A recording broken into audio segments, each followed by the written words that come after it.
Before I give you the whole story on this Honda Pilot, please like and subscribe on my channel. Help me grow this so I can show you guys more content along these lines and do some more fun stuff. Thanks. So this is my 1989 Honda Pilot FL 400R. So this thing is in really great shape overall. And I essentially got it for free. So this is the story of how. So I'd kind of been looking for one of these to kind of add to the collection of stuff. Never seen one in person. I've always been a big fan of them. And actually, ironically, I ended up with a 670 Honda Pilot before I even got this. This one I traded in on a Polaris RZR. Decided to keep this, and then it was a couple weeks later, all of a sudden I see this one on Craigslist. The guy was asking $9,000 for it, which, I mean, it's kind of what they're worth. I was like, there's no way I could justify paying that to keep something and, you know, basically let it sit on the shelf and use it a couple times a year. But I noticed in the background, he had another Honda Pilot in the background. So I started talking to the guy, and then turns out he ended up having 3 of these. So 3 Honda Pilots. He was originally from California. Basically had these things for, I don't remember if he bought them new or he had them for a very long time anyway. And then he had a whole group of people that rode out in Glamis and stuff. And he moved out close to me out in Iowa, actually a couple hours from me. And basically they haul him back out to California a couple times a year. But basically all of his friends and everything were starting to switch to side-by-sides, and he was the last one still with the Pilots. So he decided it was time to sell them. So I started talking to him, and this one was the nicest one of the 3. And then it turns out he ended up having a 28-foot enclosed trailer, the 3 Honda Pilots, a whole bunch of paddles. Just still got a few of those paddles. A bunch of other parts too.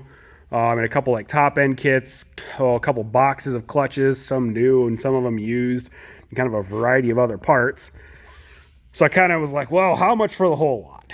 So he wanted 28 grand for the whole thing. So the three Pilots, 28-foot enclosed trailer, all the parts and stuff.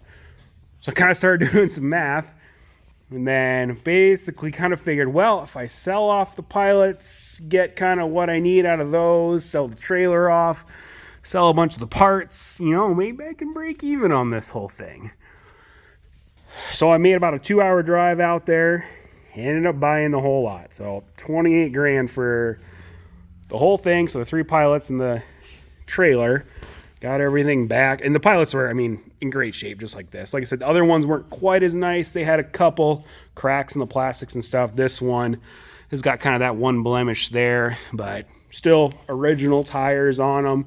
Basically completely stock overall. Really the only thing was they added these extra little pony kegs to all 3 of them just for a run out in Glamis. He said they'd fill these things up and they'd run all day long out there. So anyway, had this whole package deal here, and then I ended up selling the trailer. Got about $10,000 out of that one. They had the 2 other Honda Pilots. Ended up getting about $8,000 out of those. So basically in the end there, I was kind of about a couple grand short. Ended up selling some of the paddles and other parts just through like some of the Facebook groups and everything. And in the end, I ended up breaking even. Maybe even made a little bit of money in the end on the whole thing. But I got to keep this. So it's kind of a long process. It took me a good few months to kind of get rid of everything, but in my opinion, I think it was worth it because this Honda Pilot's in exceptional shape. Like I said, and it's a super fun machine. Not quite as fun as the 671, but it's pretty cool having one stock one and then one super high horsepower one. Here's a couple images of all the Honda Pilots together before I sold any of them off. So in total, I had 4 of them all together at one point. The 3 stock ones plus my 670. I'll just kind of give a little walk around on this thing. As far as that kind of story of buying things in a lot and selling off stuff to keep some, I've done that a few times with a few of my vintage things, and it makes keeping them a lot more justifiable. So yeah, these are a 400 2-stroke. They have electric start, pull start. You'd have to pre-mix them, so no oil injection on them or anything, but fully automatic. Forward and reverse on them.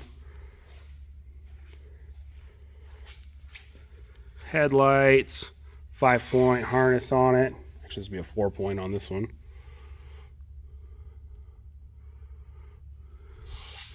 So it's still original tires, plus I got some paddles and stuff for it. Yeah, so stick around here. I'll show a few videos of this thing running around on a motocross track. Surprisingly, this thing in its stock form, it jumps really nice. It's incredibly comfortable for what it is. And power-wise, it's no slouch for power. That's for sure.